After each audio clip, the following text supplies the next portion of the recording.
The CBS Radio Mystery Theater presents...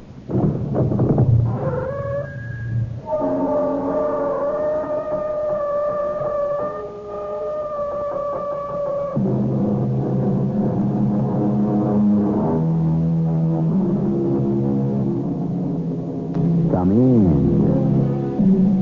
Welcome. I'm E.G. Marshall. We live in a computer world. I suppose, like all of you, I am not alone in resenting the machines which sometimes spell out figures that you know are wrong. You can only hope that somewhere another human being will also know it's wrong, because the machine, fleshless and bloodless, pays you scant attention. So in this story, it is not a bit surprising that in what is the greatest bureaucracy in the world, well, at least of the world, one small, insignificant cog in the whole machinery could fail to function correctly, precipitating a disastrous result. Look out! He'll run us down. Don't worry. Are you out of your mind? He went right over us. Well, through us. We could have been killed. But we weren't. That's one of the advantages of being already dead.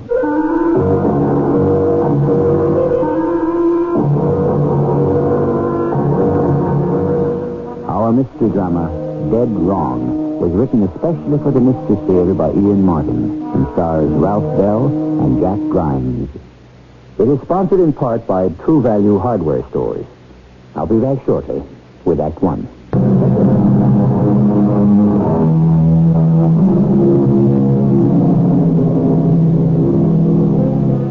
We've become a nation of health fiends. The bicycle is in the midst of a renaissance.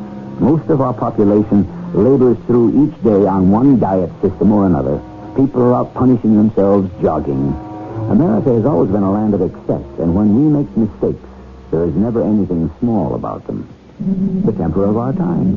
Just look at what happened to Peter P. Bell. Oh, wow, Marge. I'm beat. That was a wild last set. It sure was, Kitty boy. But we won. So what? I don't know. Isn't that the whole idea of tennis? I suppose so. Any beer on ice? Yes. I'll get it. No, you won't. I don't want you fiddling about in my icebox. Oh, your icebox? All you did was pay for it. I maintain it. And me. What would I do without you? Well, I hope you never have to, lover. Now, the larger question is, what would I do without you? Oh, you don't have to worry about me. I may be pushing the half-century mark, but I'm as healthy as a horse. No, you do tend to overdo, though, honey. Here's a beer. Thank you. Overdo what? You played two pretty rough sets of singles before our doubles match. Oh, you played some singles, too. Ah, yes, but then I am a bit younger. Oh, hardy har. You can tell your age, lover girl, by the terms that you use. What does that mean? Icebox, indeed. That went out with 23 skidoo. The term of reference is refrigerator or fridge. What's the difference so long as it makes things cold? None. Unless it happens between us. No chance of that. I love you, husband. I love you, Marge. Mm-hmm. Oh, good Lord. 27 years. The best years of our lives. Correction. The best years are yet to come. Too right. Here is to the next 27. I'll drink to that. Look, why don't you just lie there and give your tired old muscles a rest? I have to run into town. Oh, what for? Well, sooner or later, your stomach will be clamoring for attention. We're going to have pork chops cooked outdoors tonight, and I forgot to get applesauce. And I have to drop off the big coffee maker at the Priors. Okay. Want me to start the fire? No hurry. I'll be a good hour or so. I think we'll eat in here. Blowing up a storm out there. Yeah. It's pretty windy during the last part of the set. Well, if you fall asleep on me, I'll wake you up in time to get the chops on. Mm-hmm. Who's going to fall asleep? You. I would bet on it. And I think you should. You need the rest. Hey, will you stop putting my foot in the grave? Peter Bell, don't even suggest such a thing. My dear, it's only a pleasantry. Not to me. I want you around for a long, long time. Well, don't you worry. Your words will live to haunt you. I lay back after she went thinking, darn it, I feel so good. I have the best wife in the world. I'm at the productive peak of my life. I'm in the prime of health. Our children are out in the world, each successful in his own way.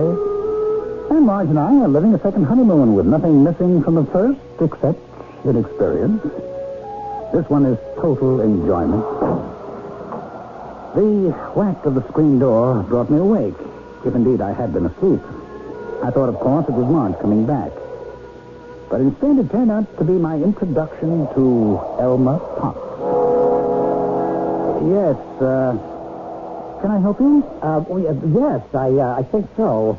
Dear me, that wind is so good. I can't seem to find it. You've lost something? Well, your name and address. But I can remember it. You are Mr. Peter P. Bell. Yes, that's right.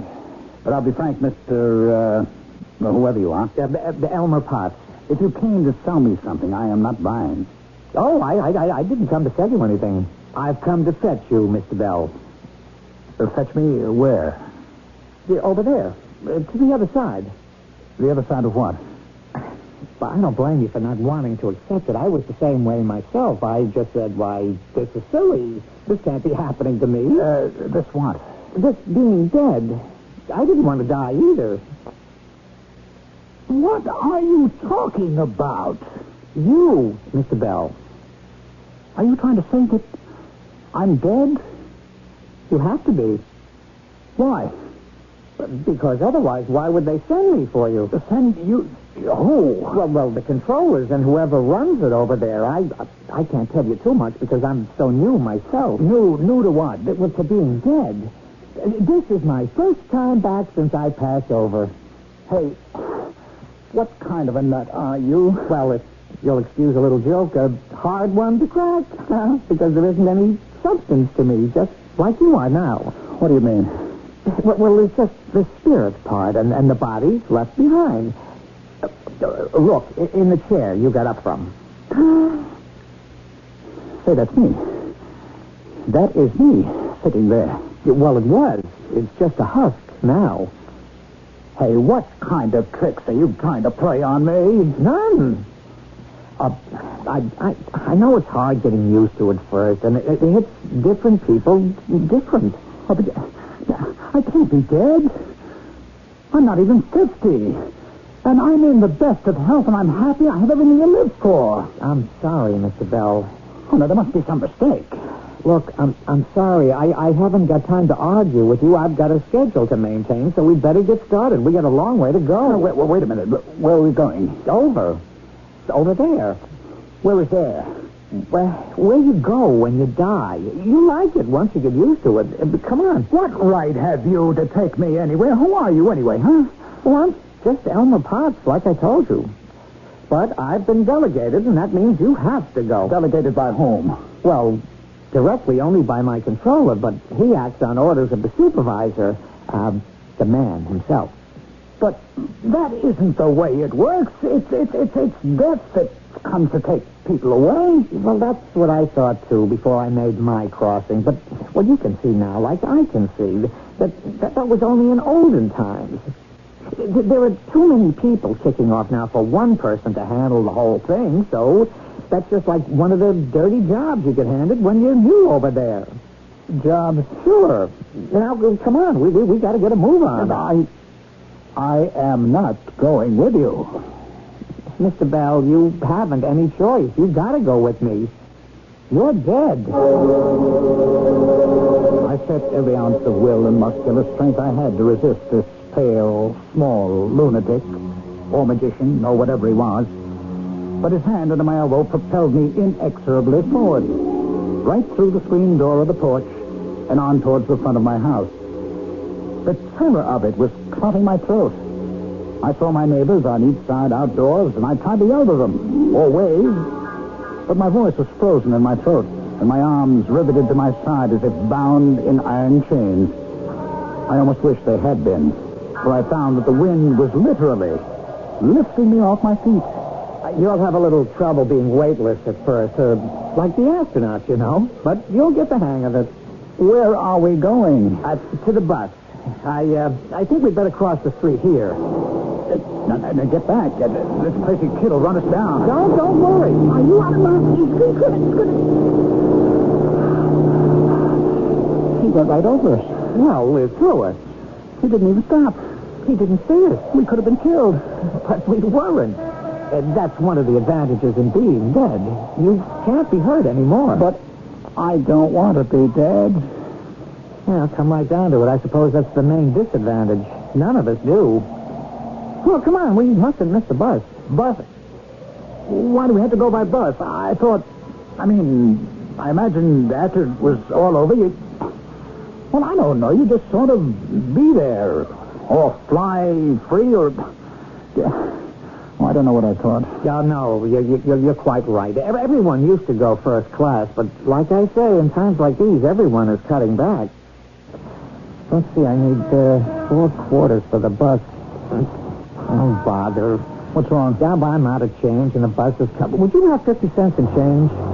You have some nerve. You mean I have to pay my way into heaven? Please, I'll pay it back as soon as we get there. You wouldn't want me to get into trouble on my very first pickup, would you?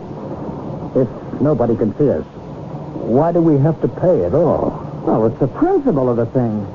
Now, how would it look for anyone from our side to try to jip a 50-cent bus ride?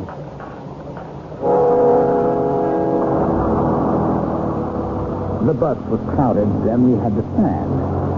I wanted to laugh or cry with frustration. To die was bad enough. To die unexpectedly, even worse. But worst of all was this ludicrous end to it all.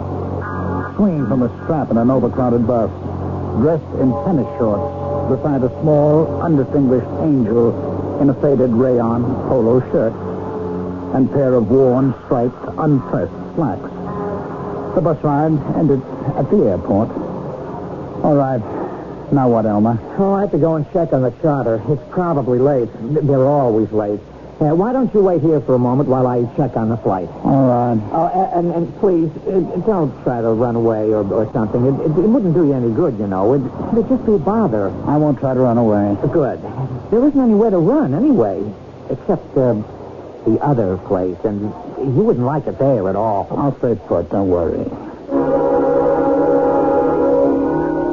But after he disappeared, I thought, at least I can call Marge. Maybe say goodbye. Tell her I'm all right. I fished in the pocket of my shorts and found I still had a dime. I crossed to the phone booth, and following instructions, I picked it up to listen for the dial tone before I dropped the dime in.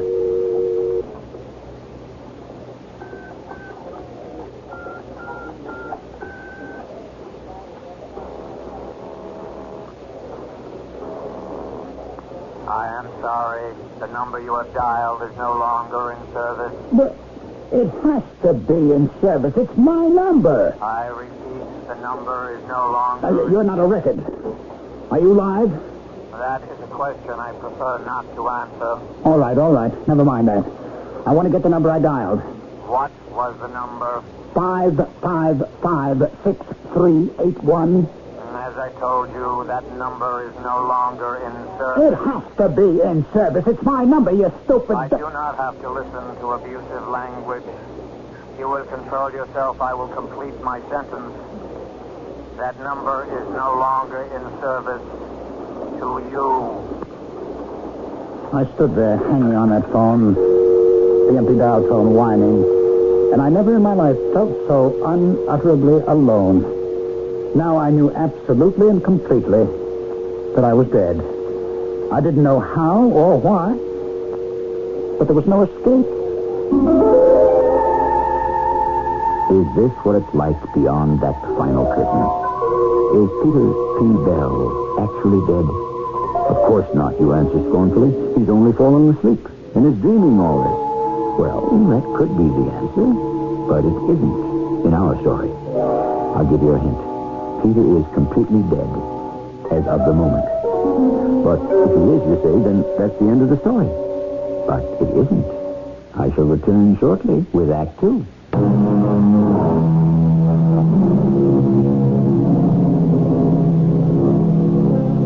We left a bleak and despairing Peter P. Bell at the airport, bemoaning the fact that he was dead.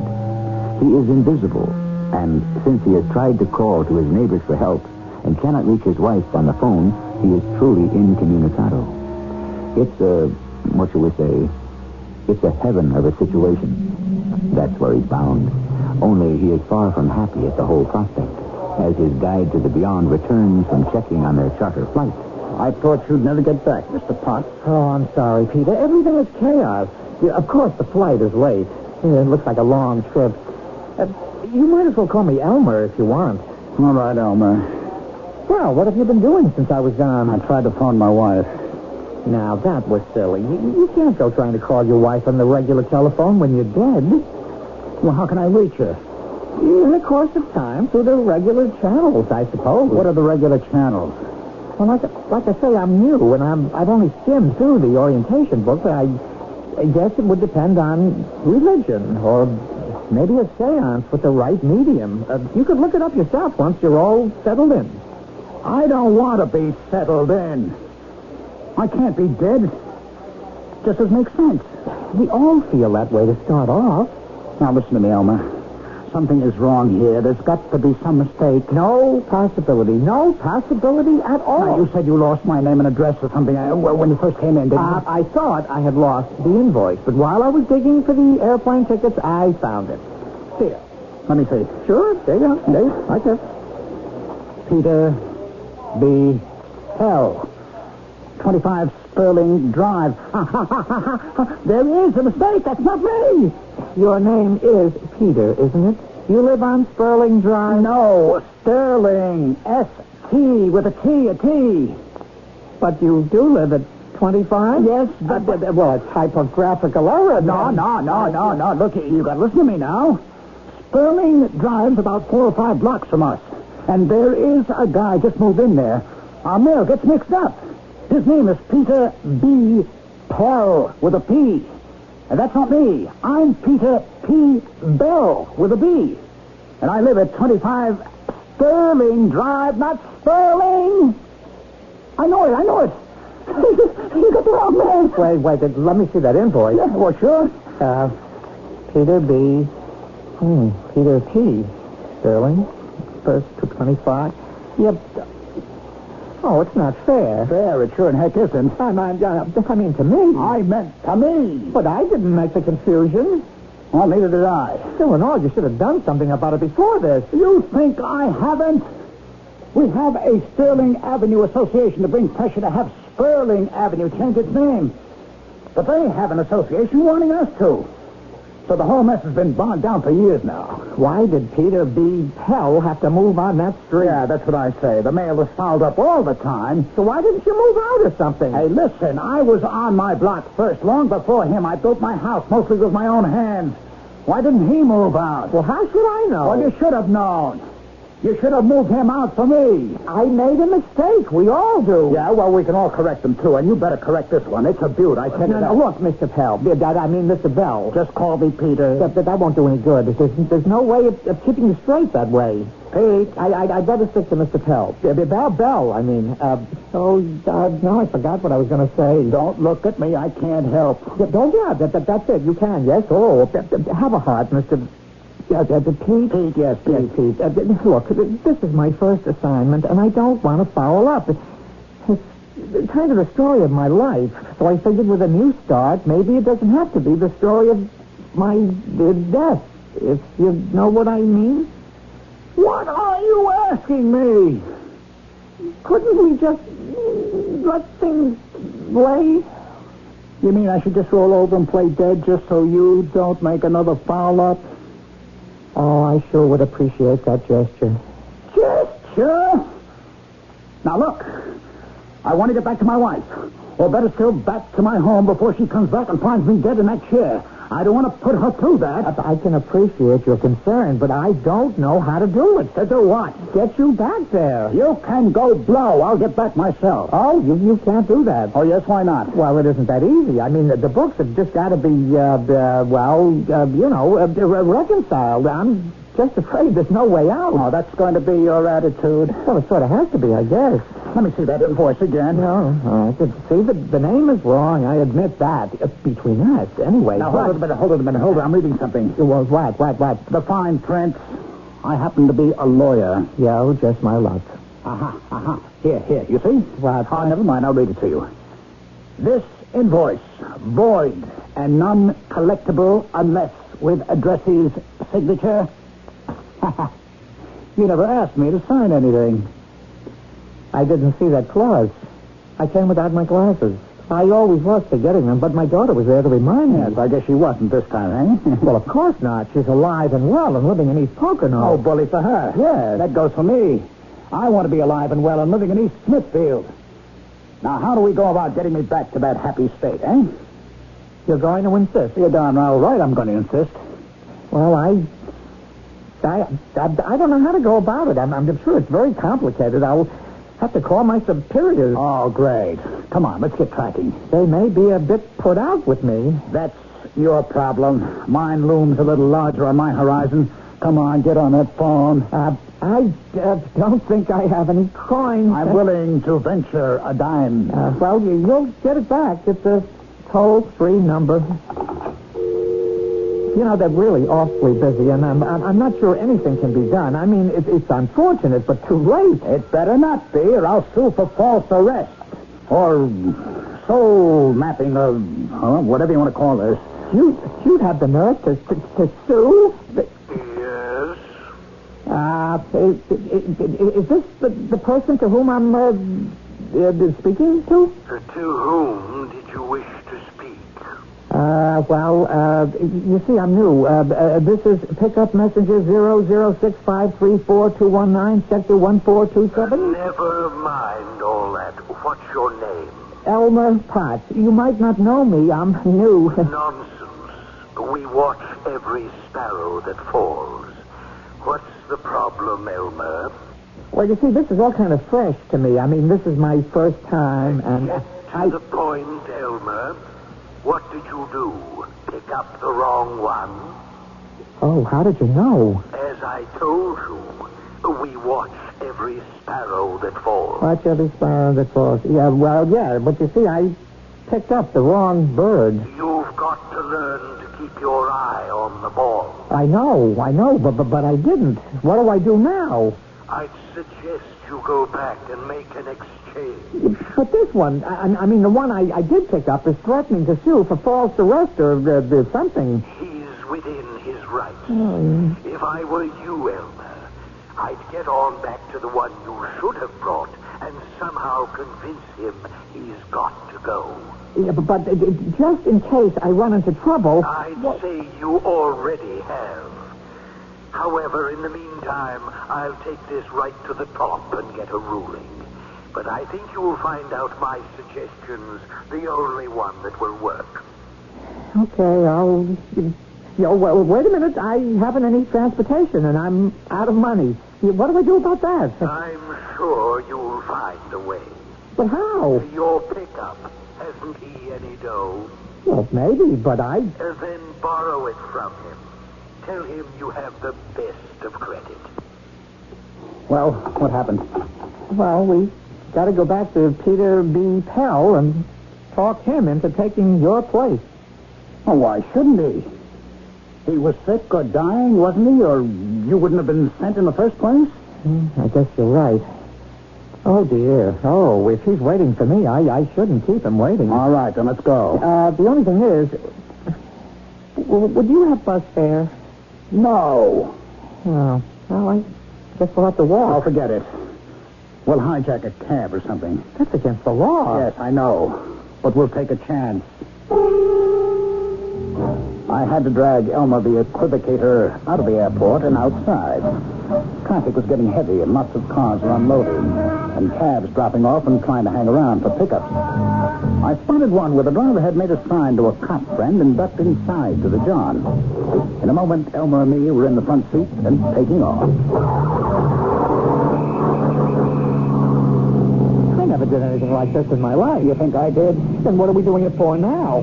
I guess you could say it's a matter of death and life. What's that? Cops? Are they going to stop us? Not so long as I can keep ahead of them. It was a wild chase and a reckless one. But I really enjoyed it. I suppose it was kind of unfair. But what did I have to lose? There was nothing of me to get hurt if I did smash up. And, at least for the moment, how dead is dead. We got most of the way home before they started to overtake us. So at the last moment, I pulled over to the side and screamed to a stop. All right, come on, Elma, out. Oh, I've had enough my legs, but I'm scared to death. Forget it. You're only deathly scared. But what do we do now? This is one we just walk away from. I'm sorry for those poor cops. They had us dead to rights. Only they didn't know we were so dead that they can't even see us. How do we get the rest of the way? We play ghost for real, Elma. And walk.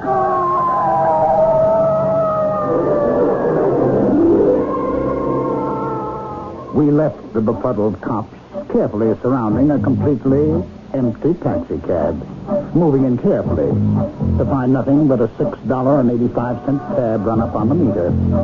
I just hope the next deal would be so easy to close with Mr. Peter B. Pell. So, like I say, Mom, the way I figure it's any moment now. Huh? No, I was upstairs 45 minutes ago, and honest, I figured this was it. Well, you know how stubborn he is. He keeps on hanging in. Oh, no question. The doctor's everyone. He should have cashed in his chips a long time ago. Yeah, while I'm talking on the phone, who knows, maybe he crossed over. Oh, sure, we're going to be comfortably fixed for life, Mom. It's all I've been waiting for. Just as soon as he kicks... Wait a minute. Good Lord, Mom. It's him coming downstairs.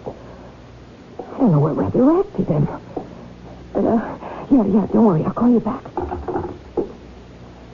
Pete? That you? Yeah, Blanche. What are you doing out of bed? That's a good question. You know what? What? I'm out of bed because I feel like being out of bed. But the doctor The said... devil with the doctors and what they said. I was ready to cash it all in until about 45 minutes ago. And then something wonderful happened. Then the pain stopped. I want to tell you, Blanche, I never felt better in my life. And that's what I'm going to hang on to now from here on in. Nobody's ever going to take it away from me.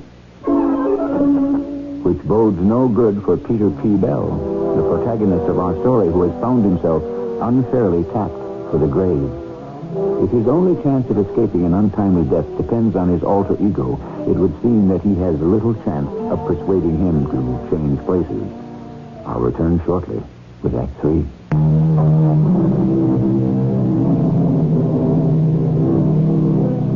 It was Daniel Webster, the famous trial lawyer, who coined the phrase, fearful concatenation of circumstances.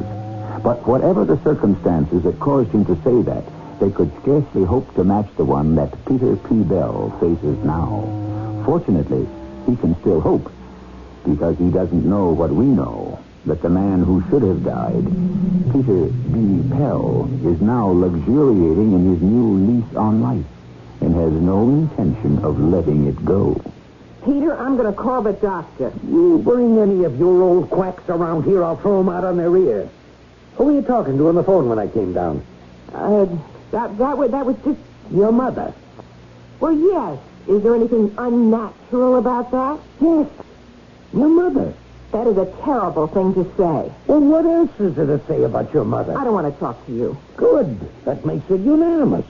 Anyone wants me, I'll be out on the patio. In your pajamas and robe? What should I care? With a new lease on life? He came out of the screen door into the sunshine, and I had my first look at the man who should have died instead of me. He was a small man. His color was ghastly. He looked like a corpse. His body was wasted. He moved as though he was walking on eggs. His shoulders were rounded in permanent defeat. I felt a surge of hope. He didn't appear to have all that much reason for living. Hi, Peter. Hey? Who are you? Sort of your namesake. My name is Peter P. Bell. Oh, so you're the guy. What guy? The one my mail gets crossed with. Oh, yes. I guess I am. And I have to tell you that another very important message kind of got crossed too. Yeah, what's that? Well, first of all, I'd like you to meet Elmer Potts. How do you do? Hi. Say, where did you two suddenly appear from, anyway? I thought the front gate was locked. I built a fence for my privacy, and two guys just turned up out of the blue, paying no attention to signs or anything. Whatever you're selling, I'm not in the market. I wouldn't be too sure of that. What are you talking about? Tell him, Elmer. Yeah, this is really quite difficult. Not if you lay it out the way you did with me. But this isn't the same. I mean, How is it any different since this is the man you really came for? Look, I can't listen to a lot of double talk. I've been sick, and We know that, Mr. Pell. you were a lot more than sick, Mr. Pell. well, whatever I was, I don't feel that way now. Maybe you won't feel all that hot when I tell you the truth. What truth? My name is Elmer Potts. So what? Well, you see, I died kind of recently. You what? I passed over to the other side, and my job is to come and sort of escort the new, what shall I say, the new boy. Get him settled in and kind of show him the ropes. The trouble was, Mr. Pell, our friend here made a boo-boo and picked up the wrong guy. Don't tell me the guys on the other side are that inefficient. Well, you see what happened? Well, just let's say for laughs that I go along with this charade or whatever it is. You're trying to tell me I was due to kick off, that Elmer here came to pick me up and got you by mistake? That's just what happened. I have all the papers if you'd like to see them. What papers? Well, this is the invoice here. Let me see. There it is. To be delivered, one eternal soul, temporary property of Peter B. Pell, presently residing at 25 Sperling Drive, Lakeport Mansions. What kind of a gag is this? Well, it's my credentials to pick you up for delivery, which I should have done about an hour ago. So why didn't you? Because he goofed. He picked me up instead. Now, isn't that just too bad? Well, it is when you consider this man was healthy and didn't feel at all like dying. Well, who does? An hour ago, you were ready to. I wouldn't have been sent for you otherwise. An hour or two ago, I wanted to die. Now I've changed my mind. Who do you think you're kidding with this cockamamie story? I don't know what your game is, but you better get out of here before I call the police. Well, that wouldn't do any good. This is beyond their jurisdiction. Mr. Pell, I ask you to be reasonable. Now, come with me. It's only fair. You should have been dead nearly an hour ago. I'm not. Peter, pal, I want you to come in off that patio right now. That's my wife. I want you back up in that bed the way you should be. Why? I'm feeling pretty good. Oh, no, you're not. You are sick. You want to get rid of me? You don't have to put it that way. It's just that I've made all my plans. What plans? About Mom and all. You've told her she can come and live here? You never would let her while you were alive. Why should I? With a one-car garage, where would we park her broomstick? You don't have to be coarse. Course? About your mother? The only thing I could say in her favor is that she's better than her daughter.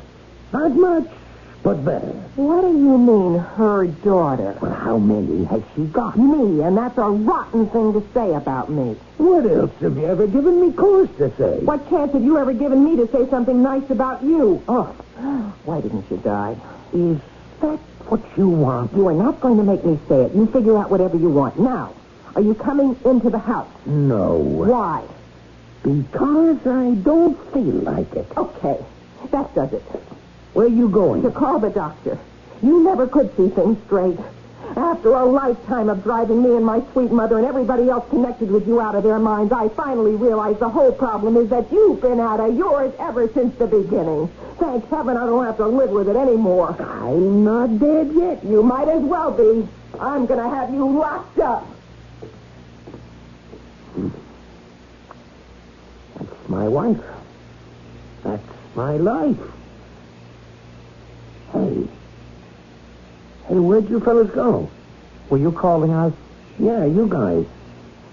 Look, I need some information. For what? I was supposed to die today, right? Yes. When was he supposed to die? Who? Him. I think he means me.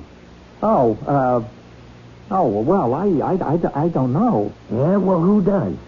I guess my superiors do, or someone above them.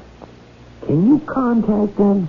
I could try. I mean, I do have an emergency telephone number. Well, then come on in and call them and ask them these questions. Maybe we can work this out between us after all.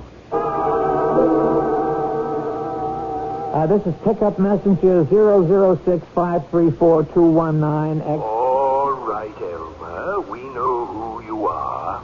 What do you want? Well, remember I told you I made a mistake? And picked up the wrong soul, yes. Have you got the right one now? Yes, I have. Good. I've checked upstairs, and it's okay. Just bring him in, and the books are balanced. Yes, the thing is, he's not willing to come along until he has the answer to some questions. What questions? Like, how much longer would he have to live if he didn't give up? How much longer would who? If you mean Peter Bell, the man you picked up by mistake, a good long time. How long is priority information? Well, could you give me just a hint? Well, it's highly irregular, but let me see.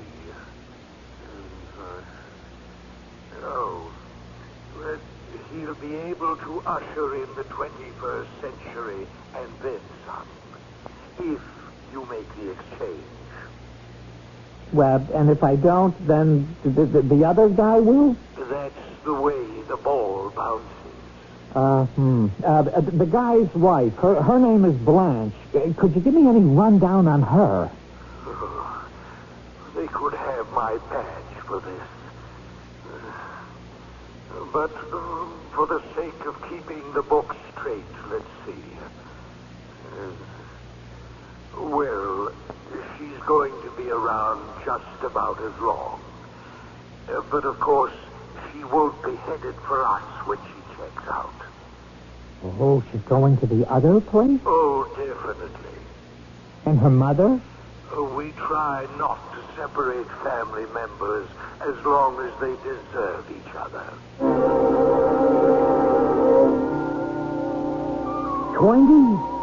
25 years? I'm going to be stuck still with Blanche if I hang around?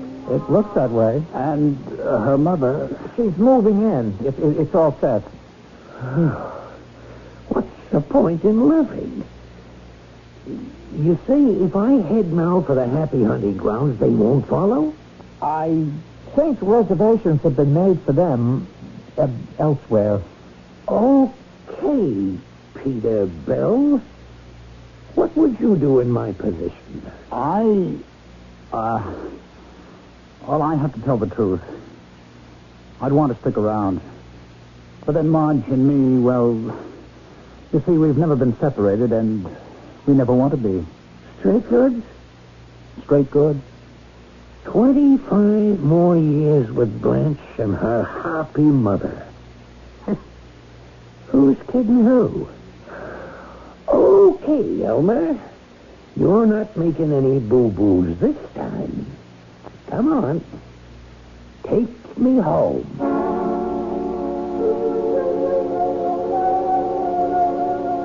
There should have been a flash of light in the heavens or something, but it was all anticlimax. The three of us walked to the bus stop, which was on my way home. And the last I saw of Elmer was as he climbed aboard and called to me. Well, I'll see you in a quarter century or so. That is, if I'm still on the same job. Don't push it, Elmer. I'm not in any rush.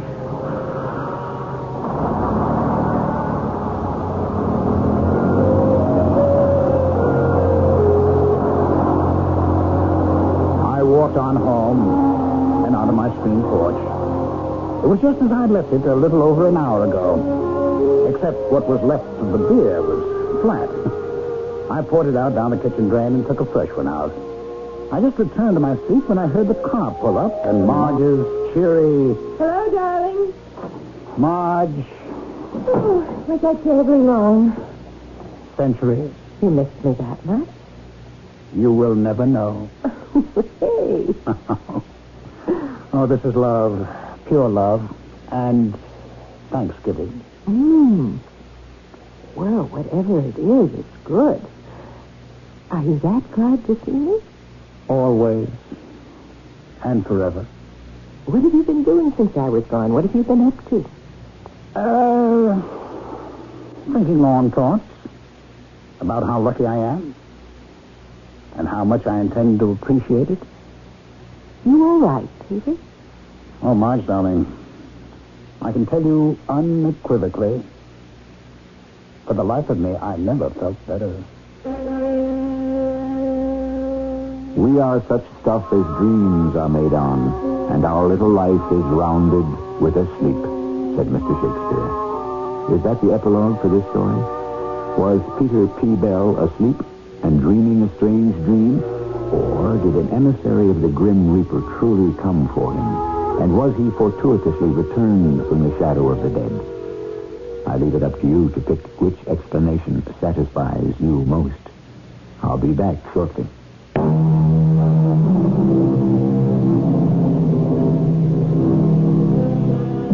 Death, of course, is not a matter to be taken lightly. It is one of the two great events in the cycle of life. It comes in many forms, to each man individually, and is seldom welcome. Still, since it is inevitable, the great mystery of death ought not to smother us, to cast a dread shadow of fear across all our lives. Surely, like anything in the world, we should learn to laugh at it a little. For whatever we can laugh at, we need not fear. Our cast included Ralph Bell, Jack Grimes, Teri Keane, and Court Benson. The entire production was under the direction of Hyman Brown. Mrs. E.G. Marshall inviting you to return to our Mystery Theater for another adventure in the macabre. Until next time, pleasant dreams.